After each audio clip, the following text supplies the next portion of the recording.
ay rated PG. Patnubay at gabay ng magulang ay kailangan sa mga batang manonood.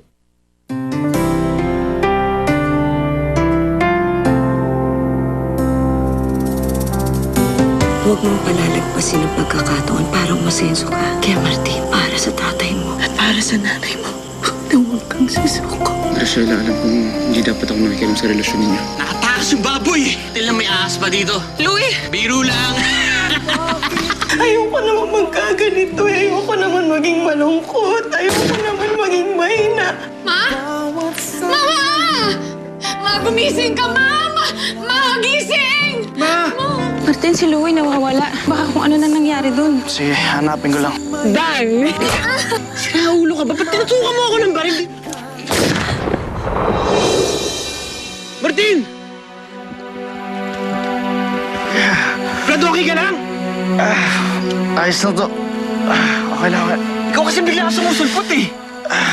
Titigil din pagdugo nito, please na.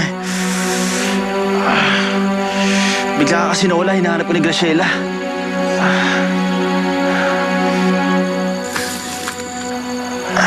O, ikaw! Louie! Martin, ano nangyari? Narinig ko ang putok. Diyos ko!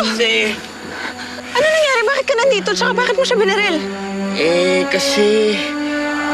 Ano eh? Si Louie kasi, nahanap niya yung hinahanting niya kanina. Bigla akong humarang. Ako na baril niya. Naku, kailangan natin to ipagamot. Hindi, wala to. Please lang eh. Ha? Titigil din pagdugo niyan. Baka matetano ka niyan. Tara na, Louie. Bumaba na tayo. Tara. Tara, Martin. Sige, kaya ko. Wala na si Mama.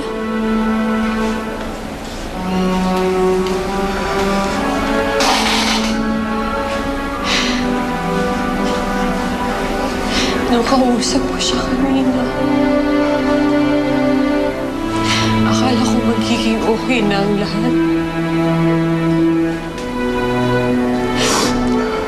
Sa unang pagkakataon, mula nung mawala si Papa,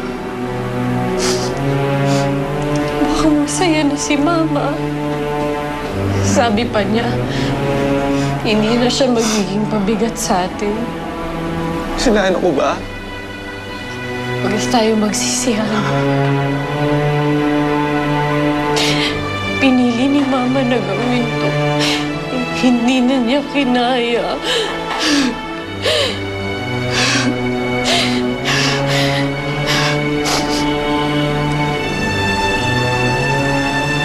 Tayong dalawa na lang ngayon. Kakayanin natin to. Hindi tayo mag-iiwanan. Naiintindihan mo? Hindi tayo mag-iiwanan.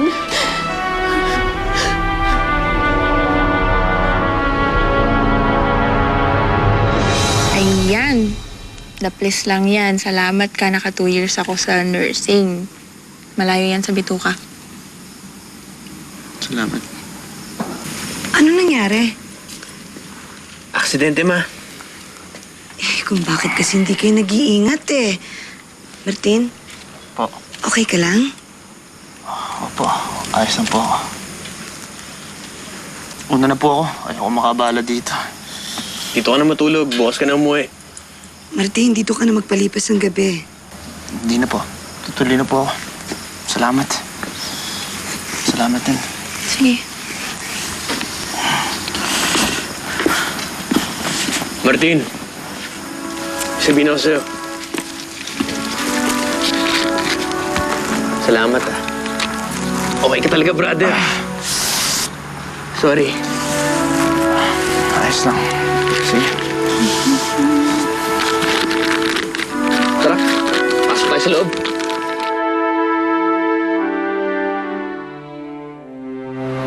Kinuha na nila ang lahat sa atin, Kif. Pati si Mama, kinuha na ng mga Silvestre.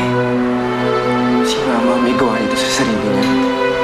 Pero sila ang dahilan. Sila ang punot dulo ng lahat. Pinatay na nila si Mama at si Papa. Pero hindi nila mapapatay ang galit ko. Lintik lang ang walang ganti.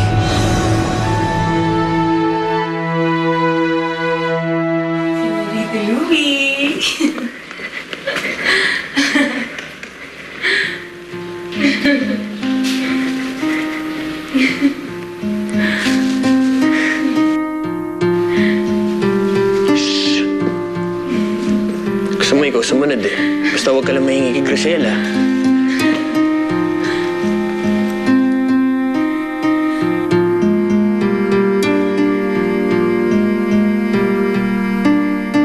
Lailani! Alam ko na kamamatay lang ng nanay mo at hindi pa tapos ang pasyam, pero may problema tayo eh. Problema? Oo. Gusto niyo pa mag-usap? Ay, hindi. Yung renta ng bahay, hindi pa kayo nagbabayad. At saka, ang bayarin sa amilyar, ang papa mo lagi sumasagot niyan eh. Di ba kay Papa Putong bahay? Naku, matagal na niya isinanlato sa amin. Hindi naman kasi natitirhan eh. Kaya amin na ito. Gusto mo, ipakita ko sa iyo yung tutilo. Tita, hindi naman po namin alam na nagre-renta po pala kami dito sa bahay. Tsaka yung amilyar po, wala naman po sa usapan yun. Eh kaya nga, pinaalam ko sa iyo para magkalinawan tayo. Pasensya ka na. Alam ko, kamamatay lang ng mga magulang mo. Pero may naitatabi naman dyan si Serapin. Yun na lang ibayad mo. Tita, yun na lang po ang pera namin. Magbabar pa lang po ako, tapos si Kiefer papasok pa lang po sa susunod na sem. Pagkakasyahin pa po namin yun. Eh hindi ko na problema yan. Baka hindi kayo makakabayad ng renta, sa iba ko na lang paprerenta tong bahay na ito. Kabuhayan ko ito. Pasensya ka na, Lailani. Pero walang kamag-anak pagdating sa kabuhayan ng usapan. Mamaya ko na lang kukunin sa'yo. Ay, Kiefer. Ang gwapo talaga nitong aking pamangkin. Ang lakas pa ng katawan. Magbanat ka naman ng buto para matulungan mo yung ate mo.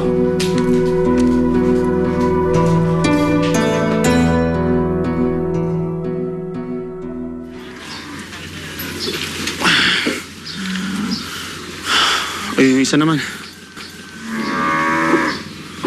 Martin, may ginagawa ka ba? Mamaya, pwede mo ba akong samahan mga bayo? Turuan mo naman ako para maging kasing galing mo ako. Si Senyorito Louie. Busy yun. Lagi silang nagmi-meeting para doon sa negosyo nila. Medyo nakakalungkot nga eh, pumunta ako dito para sundan siya pero parang lagi siyang wala. Mahal mo ba siya? Oo naman. Boyfriend ko si Louie. Oh, bakit ganyan na reaction mo? Mahal ako ni Louie, no? Pinaparamdam niya sa akin yun. Mahal ka niya. Kaya kanya sinasaktan.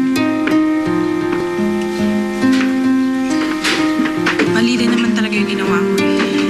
Dapat hindi na ako sumunod dito. Ganun naman ata talaga eh. Kapag mahal mo, nasasaktan mo. Yung girlfriend mo, hindi mo ba nasaktan?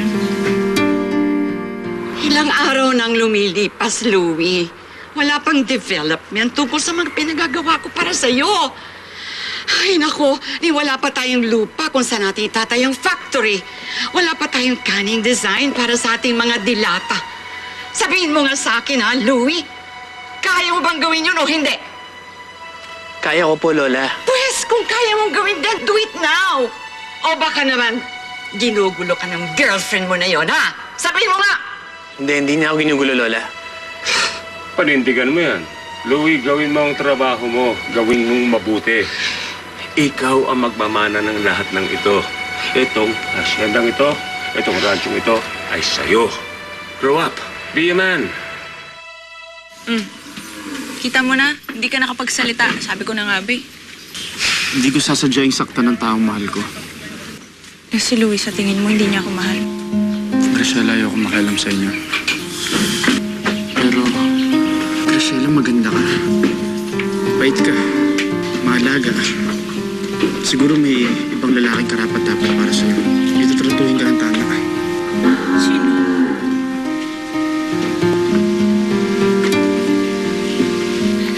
Berdin, halika samahan mo ako. May pag-uusapan tayo. Sama ako. Bumalik ka na lang muna sa mansyon. May pag-uusapan lang kaming napaka-importante. Tara.